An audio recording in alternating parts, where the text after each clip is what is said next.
अस्सलाम वालेकुम, आदाब। आप देख रहे हैं स्टेट ऑब्जर्वर। मैं हूं आशिया खान। हमारे साथ बातचीत करने के लिए मौजूद हैं ऑल इंडिया स्टूडेंट फेडरेशन के जॉइंट सेक्रेटरी सुरजीत धवन जी। उसके साथ साथ ये सोशल एक्टिविस्ट भी हैं। इन्होंने एजुकेशन स्टाफ की अगर हम कमी देखें तो दूर दराज के इलाकों में ये कमी हमेशा से ही रही है। उसी चीज़ को लेकर इन्होंने एक प्रोटेस्ट किया था और उसी प्रोटेस्ट के कारण इनके कुछ इल्ज़ामात है। चलिए इन्हीं से बातचीत करते और जानने की कोशिश करते हैं आखिर क्या कुछ है। सर, क्या कहना चाहेंगे जो आपने प्रोटेस्ट किया था उसके हवाले से? सबसे मैम पहले आपका शुक्रिया। देखिए, हमारा परसों जो उधमपुर में एक प्रोटेस्ट हुआ वो चीफ एजुकेशन ऑफिसर उधमपुर और डॉक्टर जितेंद्र सिंह दोनों के ख़िलाफ़ था। वो इसलिए कि डॉक्टर जितेंद्र सिंह के जो पीए हैं रणजीत सिंह जी, वो अपनी पावर का मिसयूज़ करके जब से वो पार्लियामेंट में बैठे हुए हैं हमारे मुलाजमों को हैरास कर रहे हैं, ह्यूमिलेट कर रहे हैं, उनकी ट्रांसफ़रें अटैचमेंट्स वगैरह यहाँ से वहाँ। तो इस तरीके का उन्होंने एक माहौल बनाया हुआ है वहाँ पर। तो लोग भी परेशान आ चुके हैं। तो लोगों ने इकट्ठा होकर 50 हमारे साथ अप्रॉक्सीमेट 50-60 लोग थे, गाँव से आए हुए थे। इतना खर्चा करके उधमपुर में हमने वो प्रोटेस्ट किया।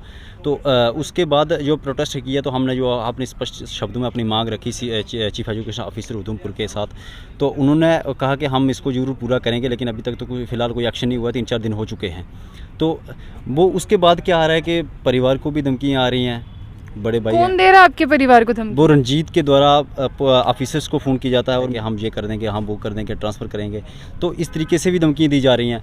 बाकी परिवार को भी धमकी दी जा रही है कि उसको समझाओ। और सोशल मीडिया के ऊपर भी मेरे जिस तरीके से मतलब कि वो पोस्ट निकाले जा रहे हैं कि ये है ये इस तरीके का, ये मतलब कि बीजेपी के ख़िलाफ़ है। हम बीजेपी के ख़िलाफ़ नहीं हैं। हम जो अगर लिख रहे हैं कोई सोशल मीडिया के ऊपर तो वो हमारा एक right to freedom of speech and expression है। हम अपने विचार रख सकते हैं, कोई भी विचार किसी विचारधारा से हो सकता है।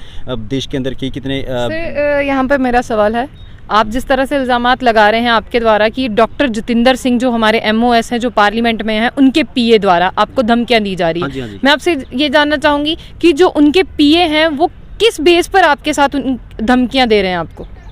मैम, वो टेलीफोनिकली मतलब मेरे जो रिलेटिव्स हैं, जब मेरे घर वाले फैमिली में उनको फ़ोन आ रहे हैं, उससे नहीं आ रहे हैं, किसी दूसरे से करवा रहे हैं कि इस तरीके से उनके खिलाफ़ जो है वो षड्यंत्र मत रचिए, हम ट्रांसफ़र करवा देंगे। घर वालों को समझा रहे हैं कि उसको समझाइए अच्छे तरीके से। अच्छा, आपने सिर्फ वहाँ पर इस चीज़ के लिए किया कि जो तालीम है उसकी फैसिलिटीज़ बेहतर नहीं है, वहाँ पे स्टाफ की कमी है, तो उनको ये चीज़ खल गई? हाँ जी, उनको ये खल गई कि ये क्यों बोल रहे हैं। तो पब्लिक हमारे साथ आई हुई थी, 50-60 लोग थे। और कुछ लोग कह रहे हैं कि जैसे सियासी रंग दे रहे हैं, तो हमें सियासी रंग देने की कोई ज़रूरत नहीं है। उनको सियासत उनकी मुबारक हो। हमें ये था कि हमें स्टाफ मिले और हमारे बच्चे जो फेस ना करना पड़े, इसलिए हमारा यहाँ पे प्रदर्शन हुआ। और हम ये मांग करते हैं कि CO साहब से भी कि आपने जो हमारे साथ प्रॉमिस किया हुआ है कि हम 2-3 टीचर जो हैं वो जल्द वहाँ पे डिप्यूट करेंगे। लेकिन कहाँ जहाँ पर आपने प्रोटेस्ट किया था, मैं जानना चाहूँगी, स्कूल्स में जो स्टाफ की कमी थी उसको लेकर किया था? क्या आपके जो स्कूल के प्रिंसिपल या शिक्षक थे उन्होंने आपके साथ थे उस प्रोटेस्ट में? नहीं, हमारे साथ शिक्षक नहीं थे। हमारे साथ जो वो लोकल पब्लिक थी, पेरेंट्स थे। और हमने उस गाँव के अंदर भी एक प्रोटेस्ट किया जहाँ पे हम बिलोंग करते हैं। और उसके बाद कोई अगर जब एक्शन नहीं हुआ, हम चीफ एजुकेशन ऑफिसर में पहुँचे।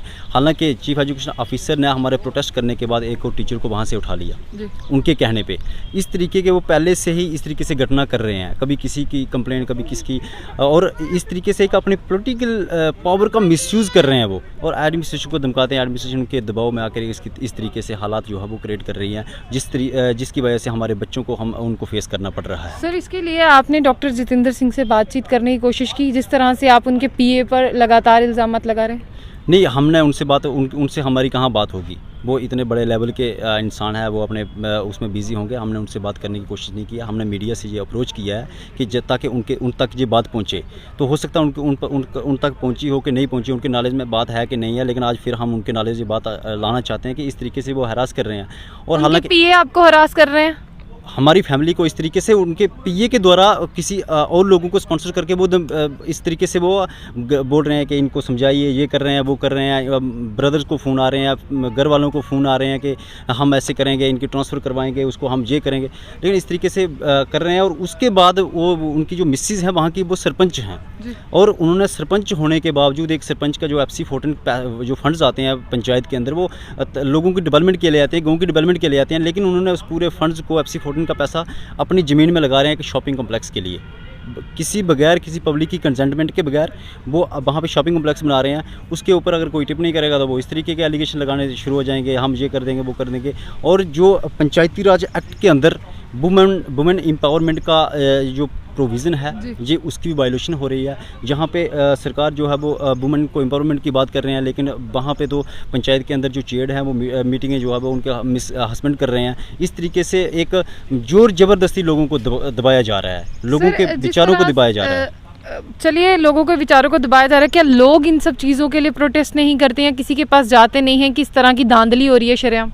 इसी तरीके से मैम परसों 50 लोग जो हैं वो उधमपुर में पहुंचे थे अपने जेब से किराया खर्च करके। जहाँ उधमपुर और लाटी मरोठी जो है वो अप्रॉक्सीमेट 100 किलोमीटर है, तो वहाँ से लोग अपने जेब से किराया दे करके उधमपुर पहुंचे थे। वो शौक़ से नहीं आए थे, इसीलिए लास्ट इस वजह से उनको जब वो बर्दाश्त करने में उनमें जब क्षमता ख़त्म हो गई तो इसीलिए वो लोग जो है उधमपुर में प्रोटेस्ट करने के लिए पहुँचे थे, लेकिन फ़िलहाल अभी तक कोई एक्शन नहीं हुआ है। चलिए सर, आपके परिवार वालों को धमकियाँ दी जा रही हैं, जिस तरह से आपको धमकियाँ दी जा रही हैं, आपने कहीं पर कंप्लेन की?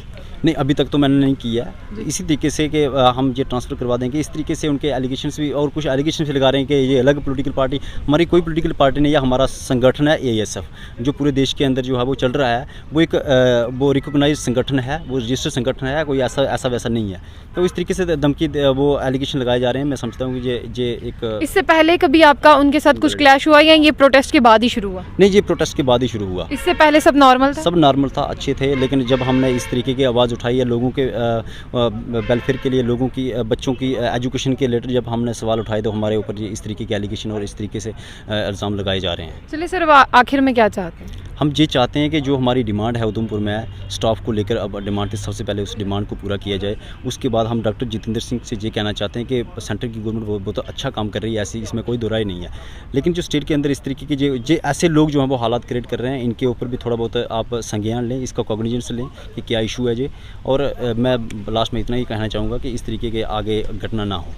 सर, आज मैं आपसे ये जानना चाहूँगी कि किस तरह का लगता है जब हम स्टूडेंट्स ही एक जो देश की रीढ़ की हड्डी जिसको हम बोलते हैं, अपना जो तालीमी दायरा है उसको मजबूत करने की कोशिश करते हैं, उसके बाद हमें ये सब चीज़ें फेस करनी पड़ती है, किस तरह का लगता है? मैम जिस तरीके से देख रहे हैं कि आज के जो नौजवान जो पढ़े लिखे हैं वो आगे बढ़ रहे हैं और उनको अपने राइट्स का पता है। जब हम अपने राइट्स की बात करते हैं, अपनी आवाज़ उठाते हैं, तो इन लोगों को अपनी कुर्सी खतरे में लगती है कि जो लोग आप जानने वाले हैं ये हमारे बहकावे में नहीं आएंगे, तो ये इस तरीके से हमें दबाने की कोशिश करते हैं कि इनको किसी न किसी तरीके से दबकाओ, इनको धमकाओ।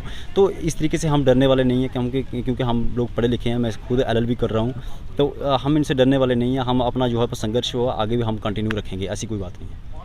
चलिए, साफ तौर पर अब आप देखेंगे कि हमारे साथ सुरजीत धवन जी थे जिन्होंने उधमपुर में प्रोटेस्ट किया था। सिर्फ प्रोटेस्ट किस चीज़ को लेकर था कि वहाँ पे जो शिक्षा प्रणाली है उसकी व्यवस्था पूर्ण नहीं है, कहीं ना कहीं वहाँ पर जो स्टाफ की कमी है, अगर बात करें इंफ्रास्ट्रक्चर्स की भी स्कूल में कमी है, उन सब चीज़ों को लेकर प्रोटेस्ट किया था। बट प्रोटेस्ट अब जान पर बनाया है, धमकियाँ दी जा रही हैं लगातार, जो इनकी तरफ से कहा जा रहा है, फैमिली वालों को भी हरास किया जा रहा है। तो कहीं ना कहीं ये सब जो चीज़ें हैं ये चाहते हैं कि ऊपर हाई लेवल तक जाएं और जो वहाँ पर कमी है उसको पूरा करें, क्योंकि जो आजकल के युवा और युवती हैं वो अब पढ़ लिख के पहले वाली बातों में नहीं आने वाले हैं, वो अंधेरे में नहीं है, वो अपने हक के बारे में लड़ना जानते हैं और अपने हक तक पहुंचना भी जानते हैं। तो चलिए, अब देखने वाली बात यह है कि क्या कुछ आगे की कार्रवाई की जाती है। तो ऐसी और भी अपडेट्स के लिए जुड़े रहिए स्टेट ऑब्जर्वर के साथ। आशिया खान, जम्मू।